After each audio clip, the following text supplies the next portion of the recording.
That's why we create business. That's why we do this, because we want to create the opportunity for ourselves to develop freedom, whether that be time freedom, financial freedom, family freedom, location freedom, which has become like a really big thing over the last couple of years, right? Because COVID hits and then people realize they could work from anywhere. And so location freedom becomes a thing, right? You could actually do, if you leverage yourself appropriately and you follow all the stuff that we talk about constantly every week, you could move to another country. Like you could live in Tulum, Mexico, if you wanted to, and still run a highly effective real estate business and a real estate team. We become our industry, that was very much hyper focused on neighborhood and township, has become a global entity. Right now, we're referring business all over the country and sometimes the globe. So depending on how you structure your business and how you build your business, it very much can create location freedom for you. So whatever freedom means to you, we always type it in the chat. It's a freedom day. And guys, hopefully we do this in person sometime soon. Just so you guys know, November 2nd, we're bringing Tom Ferry down to South Florida. So put that in your calendars, guys. It's a Thursday. We did it specifically on a Thursday on purpose so that you guys can shoot down on a Thursday and enjoy your weekend in South Florida, okay? So I'm going to go ahead and mute everybody. And then I'm going to pass the mic this morning. So as I promised you guys, we would bring guests from time to time into our weekly coaching. And the guests that we're bringing today, I'm really excited about. So Kevin Cottrell is on with us today. Kevin is a mentor of mine. Kevin's a fantastic friend of mine, and probably one of the smartest people I know when it comes to the real estate industry and really understanding the dynamics of running a true real estate business, right? So what I've asked Kevin to do is come in today and talk about strategies that he used to dominate markets that he didn't even know and no one knew him. New markets that he could walk into. Kevin's the kind of guy that will look at you and say, don't test me. I can come into your market and dominate over a certain period of time. And the reason that he's able to do that is because he will better understand the market more than anyone else that's in that market, because very rarely do real estate agents and professionals, right? Because real estate professionals, very rarely do we go into our market and do we study our market at a very high level, right? How many of you, just by a show of hands, goes every Monday, sits down in front of your computer, right? And I'm going to change my view so I can see everybody, but how many of you every Monday actually sits in front of your computer and says, I'm going to check the just listeds, just solds, the pendings. I'm going to compare that to last week, the week before, and the week before that. And I'm going to understand the percentages and the trends that are happening in the market. Who does it? We got one, right? And I'm not doing it every Monday. I'm doing it every morning. Awesome. So he's doing it every morning. He's studying it. Why? Because, and I don't know if you did it before our coaching and stuff like that, but we did mention this in the past, right? Create a hot sheet for yourself so you're getting that consistent email from the MLS every single morning so that you could wake up in the morning. One of the first things you can do is know your market, right? And understand your market. That changes everything. It changes conversations, right? The next time somebody comes up to you and says, hey, so you're in real estate, how's the market, right? That's like the number one question from everybody that finds out you're a real estate agent, right? How's the market, And the typical real estate response, market's awesome. We're rocking out there, right? And of course, because why would you look at a customer and go, the market's freaking shit. Like we're dying out here, right? Like I haven't sold a house in 6 months, No one's ever going to say that. You can talk to the rookiest of realtors and they will say, the market's great, right? But understanding your market helps you have a much more educated conversation about that, right? And it's okay. And believe it or not, when you have those educated conversations with people, they take that information, whether they understand the conversation or not. What they do walk away with is that you understand the conversation. You understand the market. You know your business, right? And then you could finish that conversation with, I promise you could ask any other realtor what the market's like, and they're going to say, great. Right? So I'm going to let Kevin take over. Kevin, thank you again for doing this with us today and joining My us. pleasure. Coaching, man. You know, and folks, just give this attention. We are recording it. Like I mentioned, this is personal to you guys. And then at the end of this session, I'm going to send you guys the link to jump into our coaching platform that we've discussed for a few weeks now. It's very rudimentary. It's very beginning stages. We're still building it out. So be patient with us. But what you will find in there is 2 course setups. One of the courses is going to be the mastermind that we hosted here in South Florida. So you guys will have access to see each of the presenters of that mastermind. And then the second thing you're going to see is every single recording that we've done every Thursday thus far. Okay. So you guys will have early access to that. You know, once you have access to it, download the app, do all the stuff, get involved, create community in there, start asking questions, you know, bounce off of each other. There are people in here from New Jersey. There are people in here from all over the state of Florida. There are people in here from Virginia. Like, you know, you're going to be able to network with people out of your area and understand what other markets are going through. All right, Kevin, show's yours, man. Thank you again. All right, my pleasure. My pleasure. So I'm going to run through a framework where, as David said, we would track every Monday market conditions. And I'm going to show you 2 very different markets. And I think David's ultimate goal is to have you guys have this framework. So it doesn't matter if you're in Florida in a particular market, or you're in Virginia or New Jersey or wherever you are, you need to be cognizant of the fact that market conditions are very local, right? One of the worst things I ever see out there is these articles that are national in focus, and they come out and say, well, here are the markets that are expected to collapse, or here's the strongest markets. And they string together a couple of paragraphs and they try and make some big argument that these are overvalued, these are not overvalued, and they miss the fundamentals of supply and demand. So what I did, I'm going to give you the story first and then I'll run through it, is I moved, I was a team leader for a big Keller Williams Market Center in South Florida, and I moved to St. Louis to go into production. There was a personal reason that I moved up there. So I only knew real estate agents, and they were in the market center that I was in at that point. And then the family for my ex-wife up there, who was a former team leader from Keller Williams, were all in the business too, right? It wasn't like I was going to get referrals from anybody.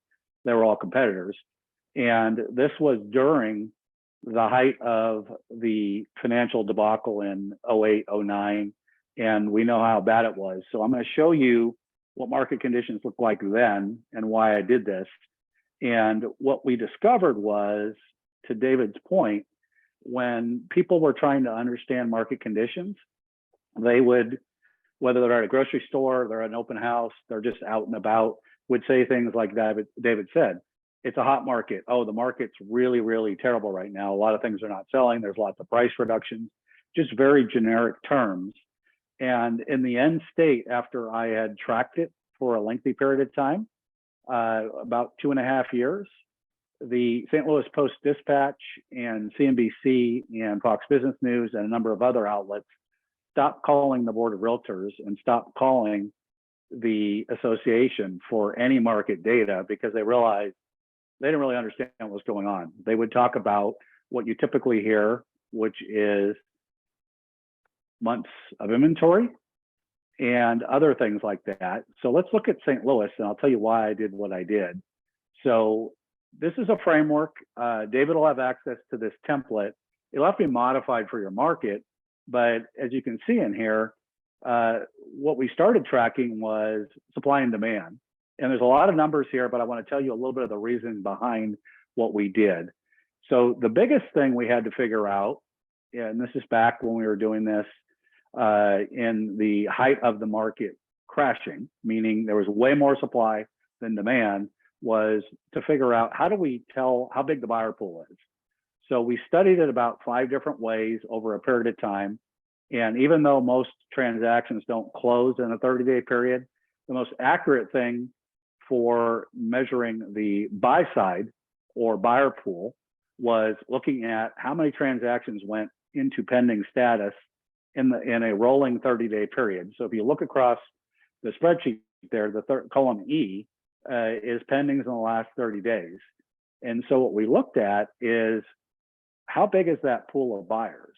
And as you can see there, as you would expect, at the low end of the market, even in a terrible market, there were more pendings than there were in the higher price points, right? For example, in the 200 to 250 range, there's 63 pendings, and 31 of them, or just about half of them, went pending in the last month, and that results in a 13% pending ratio. And I'm going to show you again another hot market, and then David said he may want to jump in and show you in South Florida what some of the numbers look like today, because what you have to pay attention to is your local numbers. So when we look at this, here's what we're paying attention to. How big's my buyer pool, right? And I can scroll down through here and get you all the way to the bottom of the market, right? So I did another thing is I looked at the pending number. If you remember, the 30-day pending number is the column E. I look at it 4 weeks prior, right? So let's look at this market when I did this. A month before, there were 442 pendings in the previous 30 days. When I pulled this data on this Monday, it had dropped to 241. So what can I say about the overall size of the buyer pool? It decreased substantially, right? It went from a 16% pending ratio to 11.4. My buyer or demand side is shrinking.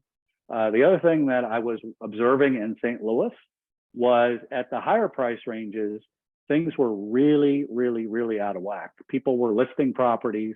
They were mostly expiring. And well, why was that, right? So look at like 700,000 to 750, which you see is in row 16 there. There were no pendings in the previous 30 days, 36 listings, and only 2 were actually pending. And so what I discovered very quickly is there was a huge imbalance. That column headers you can't see there in that price point, in other price points as well. The first number is the expireds. The second number is the sold. You can see how out of balance the expireds. Look at the very highest price point, 800,000 plus in St. Louis. Now, while only 4% of the listings are pending, there were a few that went pending. There's 1,365 expireds in 6 months against 339 that sold. Pretty easy to see you don't want to play in that market, right? Very few listings are selling. Now, if I scroll back up, I can then go look at the median price in St. Louis back at 250 to 299. It's a very different market. It's still not very strong.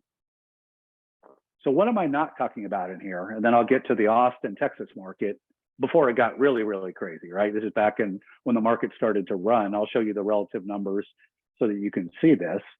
It's a very, very interesting thing, right? You know, you can see the expireds are about equal to the number of closings. It's way better. Remember how out of balance it was at the high end of the market? What I'm not talking about is months of inventory, right? I'm going to show you why the MLS and the boards come out with that. It's easy for them to track it. What is the standard adage? The standard adage is a balanced market is about 6 months of inventory. If it gets more than 6 months of inventory, it's trending towards a buyer's market. Well, that's true, but it doesn't tell you a lot about what's going on, which is helping a seller understand that there's only a couple of pendings. Nothing went pending in the last month.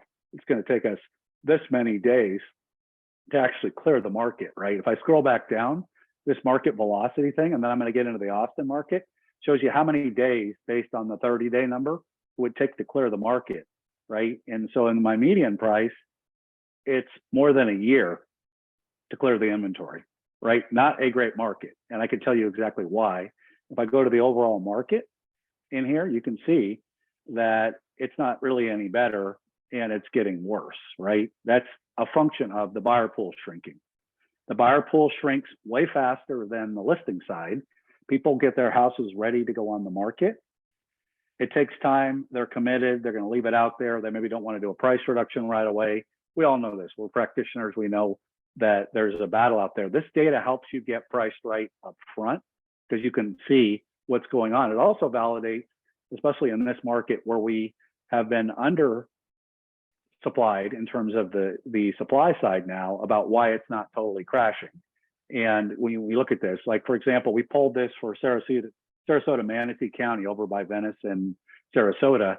And in that 250 to 300 price range, it was 394% pending ratio. In other words, there's almost 4 times as many things pending than there were active, right? That's a super hot market. So let me go to the Austin market so I can show this, and then I'll answer some questions for you. And David, just want to verify that you can still see that. I'm in the Austin market now. So Yep, we see this, it. okay, perfect. So I'm gonna go through a couple of these fairly quickly just so you can see them. I'll go to a 250 to 299 price point. This was a little bit below the median in Austin when this was polled. You can see it's 71%. There's only 2 months of inventory. You can see that the ratio of closings to expireds, right? So if I go 250 to 299, I've got almost 945 closings in 6 months, only 142 expireds. I bring this up because the one thing you don't want to go do is build your market for listings with expireds and canceled listings in a hot market. It won't work. Most things are selling. The things that are not selling are going to be just not sellable, right? You can see it's exactly the opposite of the St. Louis market here. And this is not as hot as it's got, right? Somebody sent me the numbers.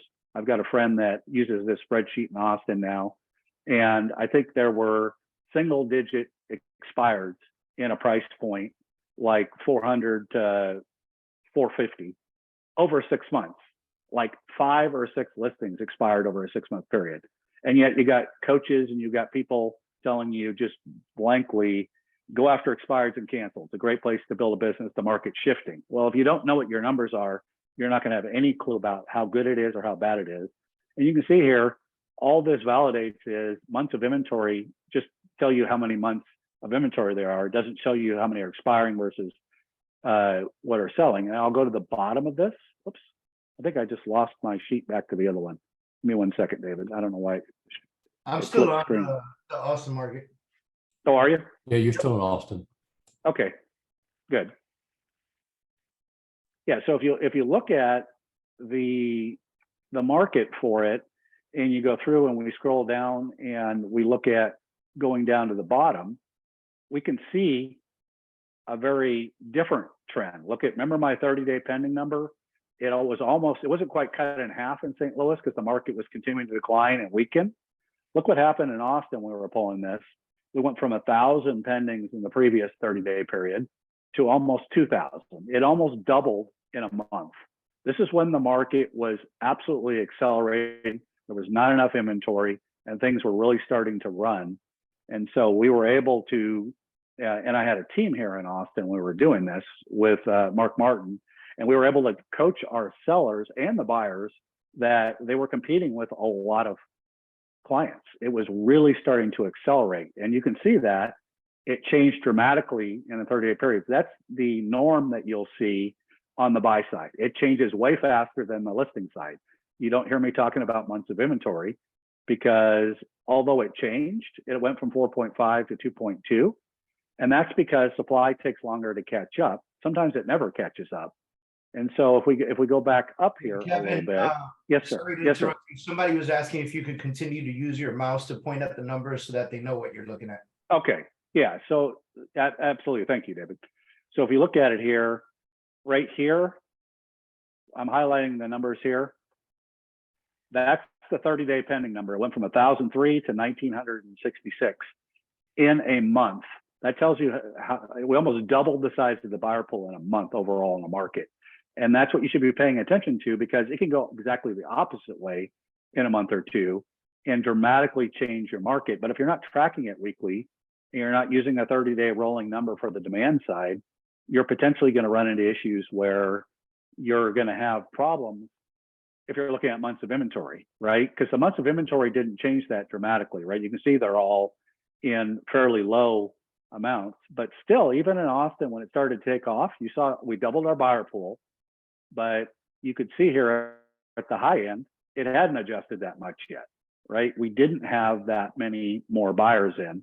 So for a long time in Austin, for example, the demand was much more around the median and slightly above it than it was in the high end. This is before all the Californians and the people from the Chicago and the Northeast started moving into Austin and buying higher end houses. It took a while for it to move up, but think about all the intelligence that I can gather around this type of market data. And so, David, I don't know if you want to let people ask some questions. I'll stop the sharing, and then you can maybe, if you want, to pull up your data for South Florida, give them a relative comparison on some of your stuff there.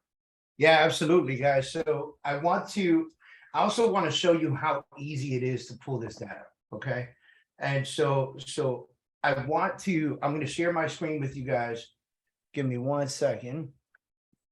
And I just, while Kevin was talking, I just started pulling some rudimentary data and looking at some stuff, but I'm going to do an overall thing. You can get as granular as you want with this. You can get very focused on your area, your town, depending on where you live, right? I'm going to do like Miami-Dade County, but if I wanted to, I could do Homestead or Coral Gables or West Kendall or downtown Miami or Miami Beach or Miami Lakes or, North Miami, Aventura. All of those are very busy, popular, condensed areas in the Miami-Dade County area. So all of them, if I divided it up, I would get different trends for the different areas. More than likely, Coral Gables will tend to sit on the market a little bit longer, prices a little bit higher, but it's a strong market because people want to be in Coral Gables. And the money that happens, that tends to be in Coral Gables is usually legacy money, so it stays longer, right? You guys hearing what I'm saying? So you get to kind of point out these things. Let me pull up my screen real quick.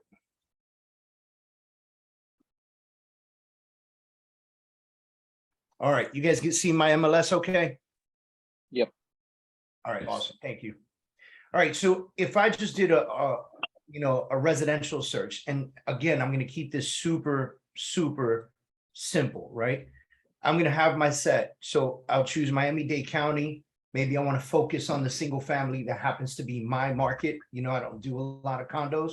So I'll stick to that single family market in Miami-Dade County, right?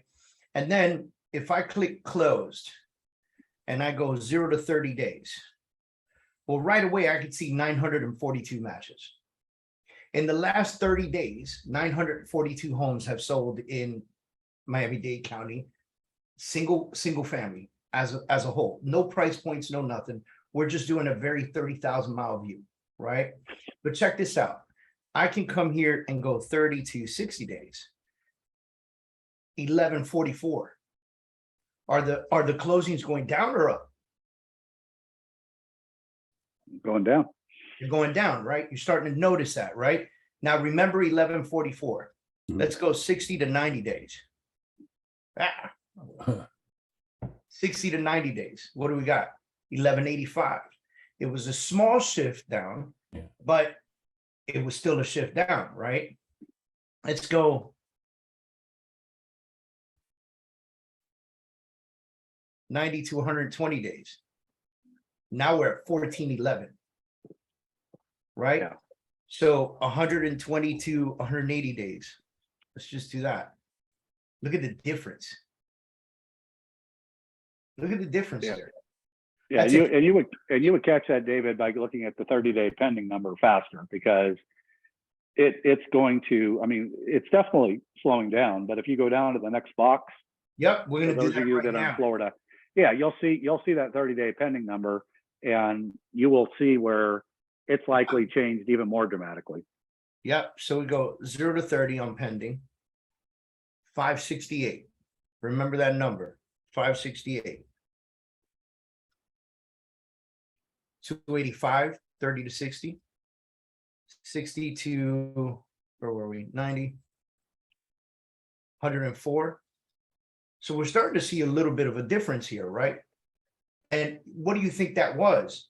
It was harder to get a property under contract, right? It was harder to get a property under contract. There was less inventory. That's what you're starting to see now. Looking at these pending numbers kind of going up a little bit, it's an indication, even though closings have reduced, it's an indication that more inventory is on the market right now. Right? 90 to 120 days. Look at this. This is all of Miami-Dade County, guys. You know how tough it was to get a property under contract 5 months ago, 4 months ago? Right. Right. There's not, well, that's what happens when you get to a suboptimal level of supply. There's too many buyers and there's way too little supply. And you, as David said, you can't get things under contract. I mean, there's a point at which the marketplace gets locked up because people also on the supply side look around and say, well, I can't put my house on the market. If it goes under contract with multiple offers the first day, where would I possibly move? Yep. And then now let's look at actives. How many actives? So we're assuming that the inventory is going up, but let's look at it. How many went active in the last 30 days? 1361, 30 to 60 days, 929, right? So you start to see that number go down, right? 60 to 120, 855, right? 120 to 150, right? 186, 150 to 190, 129. So you see the big differences, guys, right? If you could track this consistently, and again, we could get very granular. I could go right into my zip code and see what my numbers are. Right. Now, Right. just as a side note, the reason that you saw like the St. Louis information or the Austin information was bigger numbers is you always want to pull comps and get granular in your local market, but you have to have like a big area like Miami-Dade County or St. Louis County or Travis County in Austin, Texas, so you can look at enough data to have it trend, right? If you end up with single digit numbers for everything, it's not going to be a trend. Whereas if you saw with David, it was pretty easy to see that there was a dramatic difference as he was looking at numbers either increasing or decreasing, depending whether he's looking at the actives or he's looking at the pendings on the other side of it, because you have to have enough data that you're looking at consistently so that you can trend it, right? Is my buyer pool increasing or is it decreasing? Is my inventory increasing or decreasing? And that's why when you look at that rolling 6 month expired versus sold, you'll see that change last, just like months of inventory. Like the numbers that come out from the National Association of Realtors are a quarter behind. They're worthless. I mean, it's great, it gets lots of press, but if you're watching every Monday your 30-day pending number and your numbers and your different price points, you'll be at least a quarter ahead of your board and MLS, all of your competitive agents in your market, and you'll actually be able to give better advice at the kitchen table if you're listing, or if you have buyers that think that the bottom fell out, you can show them, well, it really hasn't. We're still at, 200% pending ratios in the price range you're looking at, and you're not going to get to go steal it because, by the way, here's the list of sale on everything that's closed in the last 6 months. It's still over 100%, right? There's a lot of good data here if you pull it correctly. And I'll show you guys also, when you look at markets, right? And this is something I learned a long time ago, and Kevin talked about it a little bit earlier. But when you look at markets, if there's not a ton of expireds in your market, like right now in my market, 171 expireds in the entire Miami-Dade County is nothing, right? Like, let's be honest, right? But if I were to really hone in on my neighborhood and focus on that, there's 4. Do you think it'd behoove of me to get Red X and start calling expires? No, doesn't make sense, right? That's not where my market is, right? But how many properties in my neighborhood went active in the last 30 days? 35, right? How many of my properties closed in the last 30 days? 11. How many went pending? 15, right? So there's still opportunity in my zip code for me to go hit my zip code with whatever marketing. And so this is what I call ground battle marketing, right? You put your boots on, you strap them up. This is when you turn the suit into a polo and a pair of shorts and some sneakers, and you hit the streets. And so it's going to come back to the days of postcards, door knocking, influencing, promoting restaurants in the local area, putting your business cards at the front of restaurants, right? Like, I know in my neighborhood, we used to see that all the time. Now you don't see it ever, right? But before, you used to walk into some of these local mom and pop shops, and there'd be 30 realtors that had their business cards on the front of the restaurant on the billboard, right? And so, please take one. I have a house for sale in the area. Please take one. The little ripoffs on the bottom. You don't really see that anymore because homes don't stay on the market as long anymore. But that is shifting, that is changing. And in a normalized market, you're actually going to have to go put boots on the ground and go get back to relationship building, back to people frontage, back to shaking hands and kissing babies, back to delivering information to communities. And there are ways to really dominate. Like if you know these numbers at a really, really strong pace, imagine if you had a monthly or a quarterly town meeting on the real estate market and you ran it. There's no reason why you can't do that, by the way. It's just going to take some work. Run some ads in the neighborhood and the zip code saying that you're going to focus on that area. Get out to the local restaurants and let them know that you're going to be doing it. If you can post up a sign, right? Go door knock 1,000 homes over the next 30 days and say, in a couple months, we're going to do this. Can I get you registered on our Eventbrite? And get people registered so you can communicate with them throughout the time frame to have this. I know agents that have dominated entire areas like Coral Gables and Coconut Grove by being in front of more people. And they take over a restaurant once a quarter and they give the state of the official State of the Union delivery speech on what's happening in their community. Homeowners want to know. They want to know. And right now they're getting their information from, like Kevin said, articles that are good a quarter ago. They're not getting current information. So if you could be knowledgeable at this at a very high level and deliver this at a very high level, imagine how much more effective you could be, when focused and having conversations with people.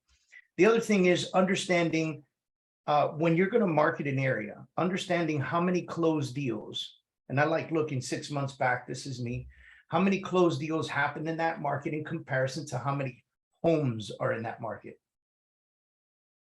Okay. If you see that there are 5,000 homes in a market and only 50 to 70 of them closed in the last 6 months, is that the market you really want to market in? Is that where you want to throw all your money into? Is that where you really want to focus on? Or do you just shift to the market that's 10 minutes away from you that has 3,000 homes and had 1,000 pendings? Right? And so I'm a big believer. There are ways you can pull these stats on Realist. There are ways that you can pull these stats on IMAP. I'm old school. Okay. So I do EDDM USPS. I go to their website, and I call this old school because, we didn't have all the cool tech that's out there. But for those of us that understand, we can go here. And so you can pull a map up, right? So enter an address or zip code, 33175, Miami, Florida. I keep telling y'all where I live, right? I want residential and consumers only. I don't care for businesses or PO boxes, right? So I hit next, radius. Just next, let me get in there. Next. That's going to take, I can zoom in on this map and get right into that zip code. And it's going to tell me based on where I hover over. Can you see the numbers there on the left side? Right. So this is where I live, that little area right there. And that little area right there has 298 homes. This area right here has 540 homes. This area has 563 homes. It tells me the average household size is 2.4 and the household income is 181,000. You think this might be a good market to tap into? Think about it. 563 households with an average income of 181,000 and 132 matches on closed deals in the last 6 months. Yeah, I'll rock that market out, right? That's what, about 30% of the market closed in the last 6 months. I'll keep pushing, but you have to consistently study those market numbers and study the numbers based on what you're seeing so that you can better understand if you should continue to market in that area and what type of marketing you should be doing. Is it more the lesser expensive route because you need to be cost conscious, which is being out there consistently? It doesn't cost you any money to hit the road, right? Or should you be investing in postcards in that area? Should you be hitting that area up with mailers?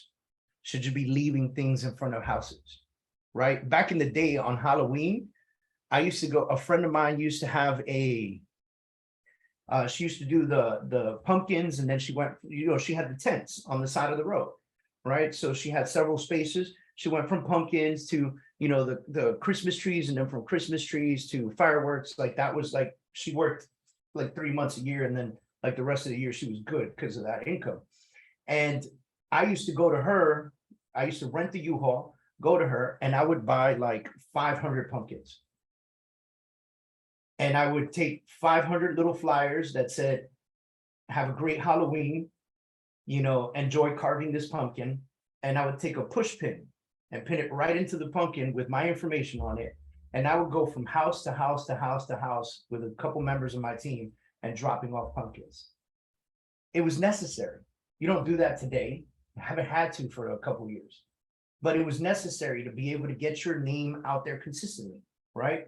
I see yesterday a story of a study that was conducted where they went to a gated community and they went door to door taking a survey asking who is the premier real estate professional in this area. And everybody gave a name, but there was no consistent name. There was no one that they could say, based on the survey that they created, that this realtor dominates this market. So they created a fake realtor, fake picture, fake name, fake email address, fake phone number, fake everything, okay?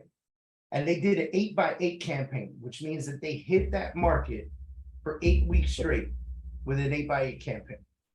And we can talk more about that next week if you want to on the 8x8 campaigns, but they hit that market for 8 weeks. They went back out to survey, and 60% of the community said that agent, the fake agent, was the agent of the community. They didn't even know this agent. How could they? It was a fake stock picture, fake name, fake phone number, fake everything. But because they had registered in their heads consistently for the last 8 weeks that this was the person in the community, they became the premier agent in that community. So what does that mean to you? You could choose your community, and over the next 8 weeks, you can do postcards, you can do door knocking campaigns, you could do a bus bench in the area if you could do it. You can go to the local restaurants and local shops in the area, introduce yourself, ask if you can leave a few business cards, visit them once a month, do a live on Facebook with them and introduce them to everybody, or just record the video so you could put one restaurant or one location out every couple of days. So it doesn't look like you went walking one day and got everybody at the same time, right? Just do a quick video with them. Tell me about your store. What do you sell here? This is great. Thank you. And then tag them on everything you do. This is coordinated. It's like a coordinated attack, right? I'm telling you to take the platoon that we talked about, build your squad, go hit the streets, and get super coordinated on how you're attacking that neighborhood. And I commit to you that if you stay consistent with this, all you have to do is stay consistent with it and stay in front of people, and you will start to get deals in the area. So what's the next thing that happens for you in that community? Street signs go up. That for sale sign with your picture on it, right? And we'll talk more about marketing in a couple of weeks, but you want to use the same phone number, same email address, same picture, same logo, same everything. You want a same color scheme that you're using on everything you drop off everywhere. Your social media ad needs to look like your for sale sign. Your for sale sign needs to look like your flyer. Your flyer needs to look like your business card. You have to have that brand consistency. Nike does not sell you Nike shoes with different logos on every shoe. You feel what I'm saying, guys? Yes, thumbs up. All right. Anybody have any questions? I want to open it up. Kevin's still on the line with us. I believe, Kevin, you're still there? Oh, I think he fell off. All right, does anyone have any questions so far? I want to open it up for questions. Be nice if you could share the spreadsheet. Yes, so Kevin's gonna send it over to me. Great, thanks. And then what I'm gonna do is I'll make a private copy for us and then I'll share it in the email. As a matter of fact, oh, he just texted me and said the power went out in the area he's at. Thanks for the notes on the EDDM. I didn't think about looking at that for the total numbers. That's great. Yeah, that's what I used to do to get total numbers of an area, right? And then so instead of picking a zip code, what I would do is say, okay, I like this community. So how many homes are in this community? And I would click it on the map, because when you click it on the map, it'll stay highlighted, right? And then I would like put the MLS side by side, and I would just draw my polygon around what was highlighted there. And then I would say, okay, there's 500 homes in here, and 40 of them closed and 100 and something of them are pending. I could roll with that. That's a market I'll tap into. There were other communities, and you'll see as the market shifts, where there'd be 500 homes and 4 closings and like 12 pendings. That's not a market you want to spend money and time in, right? Oh, and I've heard, but Dave, I live here. Well, that's cool. You're one of the people that closed out of the 3 homes in however many times, but that's not a market you're going to go canvas. Like, it costs money to send postcards out and create flyers and do all this stuff. So be money cautious, be business minded, and go, I'm not going to open an ice cream shop made from fresh milk in a vegan gated community. You guys feel me? It's not going to happen. You're going to be a failing business, right? So don't put your money into a failing area. Joseph, you had something? Yeah, I wondered if Kevin could go over how he came up with he mentioned a couple different ratios on the spreadsheet. If he could. Yeah, so he just dropped off. Okay. I'll get him to come back on, but I know the ratios he's working is based on the numbers he's pulling. So he's going month over month over month over month, and then he's dividing and creating the percentages on a month over month basis. So if you looked at the bottom of the worksheet, you'll see like it was like 0 to 30, and then it was like 30 to 180 or something like that. And it was basically running like, in comparison to the last 6 months, what's my ratio over the last 30 days?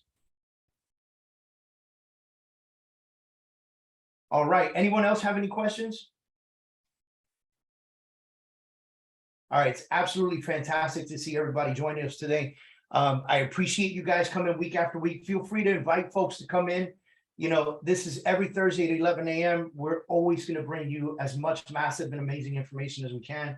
Thank you guys for joining in. We'll get you guys the email out. Give us a little time, because I want to make sure I got the worksheet in the email that goes out. Okay. Thanks. Great session. All right, guys. Take care.